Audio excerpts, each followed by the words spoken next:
Yo, this is your boy, CeeBrown, and you're tuning in, Dunkin on Sports.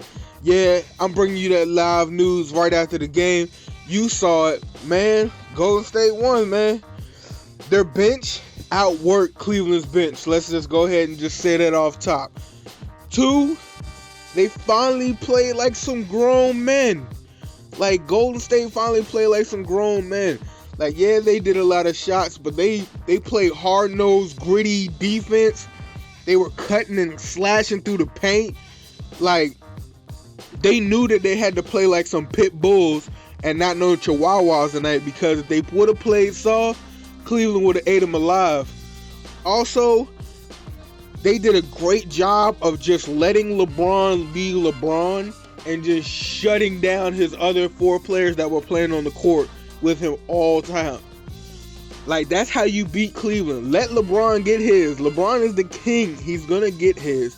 But you need to just shut down his other pieces. And that's what they did.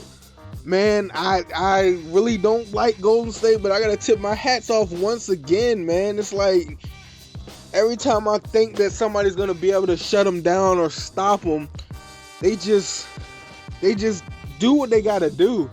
And I'm going to have to start, I don't think it's as Golden State, because I think it's the mind of Steve Kerr. Steve Kerr is like a Greg Popovich, man. Like, that dude has got a great basketball mind. And did anybody catch him judo chop that clipboard in half in one chop? Man, that joint was crazy. I don't know who did what to make him mad, but if his Kung Fu grip is that nice, yo, y'all better watch yourselves out there. I was also looking at the 2004 brawl between Indiana and Detroit Pistons.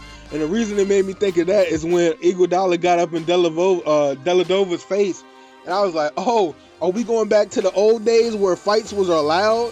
Where, you know, you could break out into a full fight and then you'd be like, you know what, we good, we're going to finish this game type stuff.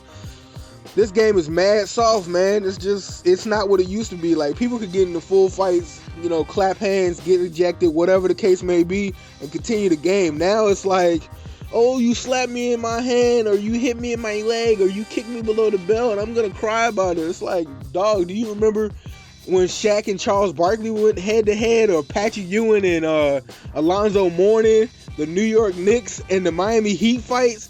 Or them Charlotte Hornet joints with Larry Johnson? Like, there used to be some big dudes out there that used to brawl and, like, go for it. But now everybody wants to, you know, take selfies with each other and do fancy handshakes and dance. And that's cool, but it's like, at the end of the day, you got to go for yours. Like, I remember when Blake Griffin was posterizing everybody. And then they was like, yo, from now on, we ain't getting posterized. We clipping this dude. And then they started calling Blake soft, and then he manned up on a couple of people, and they was like, oh snap, there's a real man in there.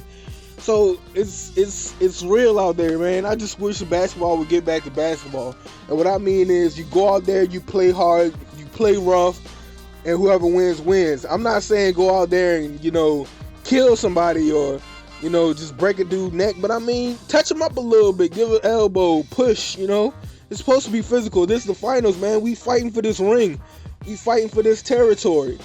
But Cleveland, y'all definitely going to have to go back to the drawing board. I don't think Tyronn Lue, I think this game is above his pay grade for real. Like, he was an okay player, and he's definitely a subpar coach. So if he don't win this joint, they're going to fire him like they did David Black. But he's not ready for this. This is above his pay grade.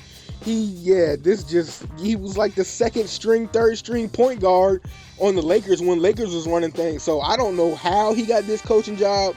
It must be he knew somebody new, or he knew somebody at top of the line or something. But yeah, he ain't gonna be able to outcoach Steve Kerr. So I think this might come down to who's outcoaching who, and we already know who's out of touch on this joint. I know for a fact, if we just talking about players and rings, Kerr got more than Mr. Tyronn Lue. So I think he's gonna get outcoached this joint, and Cleveland just gonna lose because their coach ain't got enough smarts to just outsmart this dude. But thank you for tuning in. This is Dunkin on Sports. I appreciate it. Hit that like button, hit that subscribe button. I love y'all. Thanks for tuning in. Tune in Sunday when I do a new video. Also, check out my other video where I drop some news about some other things that was going on in the NBA. I love y'all. Have a good night. It's been a good one. Cleveland, hold your head up. Let's go for Game 2 Sunday. Y'all got to win this, man. We do not want to see Golden State win. Come on, Cleveland. 2-1-6. Let's get it.